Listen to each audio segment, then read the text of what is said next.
Praise the lord. క్రిస్మస్లో విధేయత ఉన్నది, బాధ్యత ఉన్నది. మరియా విధేయత చూపించింది, యోసేపు విధేయత చూపించాడు. యోసేపు విషయంలో ఎంత వేదనకరమైన పరిస్థితి కదా. ఒక యువకుడు, వివాహం స్థిరపరచబడింది, ఆల్మోస్ట్ వెడ్డింగ్ అయిపోయినట్లే, అంటే కేవలం ఇంకొక ఫంక్షన్ ఉందంతే. ఆమె ప్రదానం చేయబడింది అంటే దాదాపు ఫిక్స్ అయినట్లే. మరి తన భార్య అయిన మరియ గురించి అతను విన్నది ఏంటంటే ఆమె గర్భవతి. ఎంత వేదన, ఎంత బాధ, ఎంత అవమానకరము. తనకు కాబోయే భార్య ఇంకా ఆమెతో అసలు సమయం గడపలేదు. ఆమెకు ఎలాంటి సంబంధం లేదు, శారీరకంగా ఎలాంటి సంబంధం లేదు. ఇలాంటి స్థితిలో ఆమె గర్భవతి కావడం ఏంటి? ఇది తను ఎంత నమ్మకము చూపించాడు ఆమె పట్ల, ఎంతగా నమ్మాడు. ఆమె నాకు నమ్మక ద్రోహం చేసిందా అని రకరకాల ఆలోచనలు.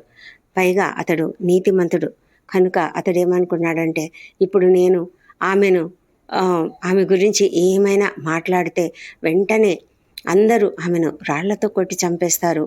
ఈ సమాజపు ఆచారం అది.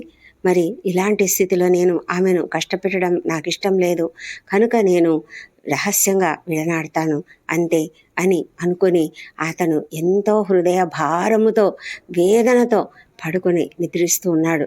అయితే స్వప్నమందు ప్రభుదూత అతనికి ప్రత్యక్షమై, దావీదు కుమారుడైన యోసేపు, నీ భార్య అయిన మరియను చేర్చుకొనుటకు భయపడకుము. ఆమె గర్భము ధరించినది పరిశుద్ధాత్మ వలన కలిగినది. ఆమె యొక్క కుమారుని కనును. తన ప్రజలను వారి పాపముల నుండి ఆయనే రక్షించును గనుక ఆయనకు యేసు అని పేరు పెట్టుదు అని చెప్పినప్పుడు మరి అతడు నిద్ర మేల్కొన్నాడు. అతనికి అర్థమైంది, ఆమె ఎలాంటి పాపం చేయలేదు, తనకు ఎలాంటి పాపము తెలీదు, కానీ ఇది పరిశుద్ధాత్మ వలన కలిగినది. తనకు ఒక గొప్ప బాధ్యత వచ్చింది ఇప్పుడు. ఎందుకంటే ఆమెకు పుట్టబోయే బిడ్డకు తను తండ్రిగా ఉండాలి, మరి ఆమెను కూడా నేను సంరక్షించాలి కదా అనుకుని అతను ఏం చేశాడు తెలుసా? యోసేపు నిద్ర మేలుకొని ప్రభుదూత తనకు ఆజ్ఞాపించిన ప్రకారము చేసి తన భార్యను చేర్చుకొని ఆమె కుమారుని కనువరకు ఆమెను ఎరుగకుండెను అని వ్రాయబడింది వాక్యంలో. ఎంత అద్భుతం కదా. మరి యోసేపు ఎంత విధేయత చూపించాడు, ఎంత బాధ్యత వహించాడు. ఆమెను సంరక్షించాడు, ఆమెను అవమానించకుండా ఆమెను పోషించాడు. అతనికి అర్థమైంది, ఆ పుట్టబోయే కుమారుడు రక్షకుడు ఇమ్మానుయేలు. అవును, ఈ దినం ఆయన నీకు నాకు తోడై ఉన్న ఇమ్మానుయేలు. మనం కూడా విధేయత చూపిద్దామా?